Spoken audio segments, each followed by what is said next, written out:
So then came the next stage where everything was tagged to an RFID inventory.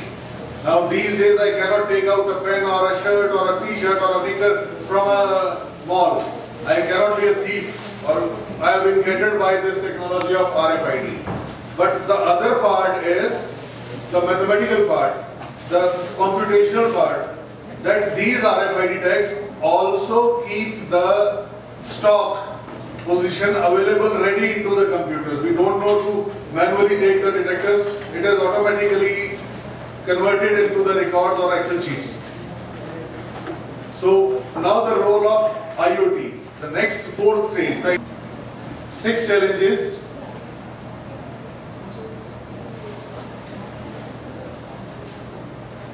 First is that at times there can be insufficient stores, insufficient products in the store.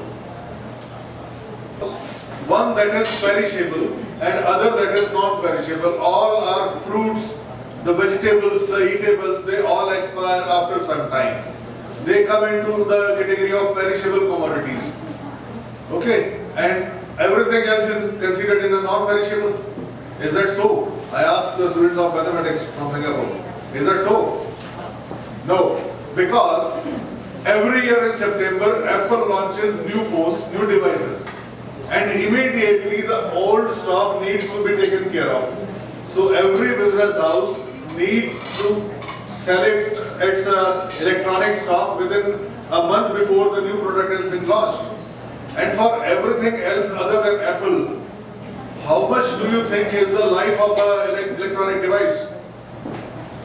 From the point of view of a mall or a sales store, the life is only 15 days. Every 15 days we get a new product, upgraded product by any other company.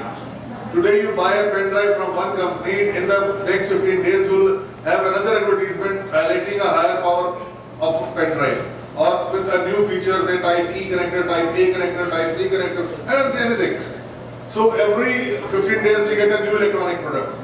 So in such a case, how do we make the things, keep the things that they are not tomorrow become problems for us? This is where the mathematics has come into the help, and this is how we have addressed these challenges. That we have the selling price dependency, then we have this kind stock dependent, and third is time dependent. Time dependent is that we must end our stock before the new product comes into the market. Price is that we must sell it at a higher price before a new product comes in by any other competitor and the prices are dropped by him. So we must take the control of the stock in that way. And then the fourth is your shelf life dependent. This is for the perishable commodity, the fruits and the vegetables. Now in this, when we conducted this experiment, we considered the mushroom farming. Mushrooms do grow in a greenhouse kind of thing, and they perish in 15 days. So in those 15 days of time, we need to pack it, we need to send it to the seller house or the mall or vegetable store or wherever it is. And then the store won't pay us for the things that have perished, which were unsold. They will pay us only for the sold commodity. So accordingly, we have to plan the growth of the mushroom, that in this particular month or this particular season, this much mushroom will be sold, and accordingly, this much must be produced so that it goes to the market, it sells off. Everything that perishes, it is a loss to the grower, the farmer. So, and that thing is what we call as a decoration. It could be physical, it could be the freshness or the aroma of the thing.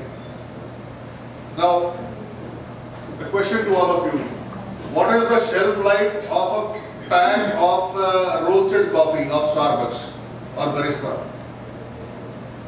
We always buy a pack of coffee from a mall, keep it at our homes, and then we enjoy it after 7 months when a person comes to our home that, okay, I will serve you with a Barista or a Starbucks coffee. Whereas the shelf life of that coffee was only 3 months. Once you open the pack, its shelf life is only 3 months. We as humans use it for 2 years, 3 years and even more. So this is how the freshness goes and deterioration comes in. Now all these things we have characterized into 5 different kind of problems, and before that these are 6 different factors that were used for mathematical modeling. Now all of these, the shortage, the holding cost, how much we can hold the product. As I told you that in September every year I cannot hold on my mushrooms, I cannot hold on my even coconuts or even dry fruits.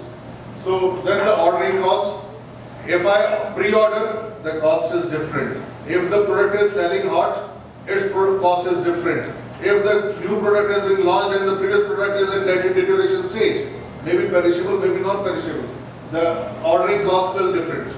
Next is the payment scheme.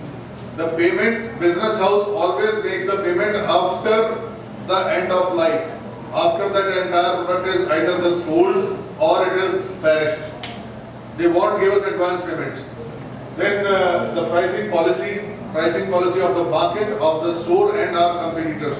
And then last is the replenishment policy, that how much we can bear the replenishment of the product. And the last is the trade credit, that how much time my cash is floating in the market and how much time after how much time it will come back to us. So the solution to this problem is, first method is the fuzzy method, where the software or the mathematical model takes care of the product on its own. We don't need to relook on it every time. We just put the RFID tags and those are being calculated by the model itself. Now, this is the thing that comes for the electronic products, and stock levels present in the storage. These must be depreciated, these must be sold out before they depreciate, and the discount percentage. Second is the inference systems now. Inference system means that inference that we draw from the sales of previous years, not this year, the previous year, and even the year before that. In India, we enjoy 4 different climates, and the products that are being sold for winters are unusable in summers, and the products of summers are not used in winter. So accordingly, we need to draw inferences from the previous years. So for this, the model that we have taken, this was the error percentage and accuracy that has come out, and comparison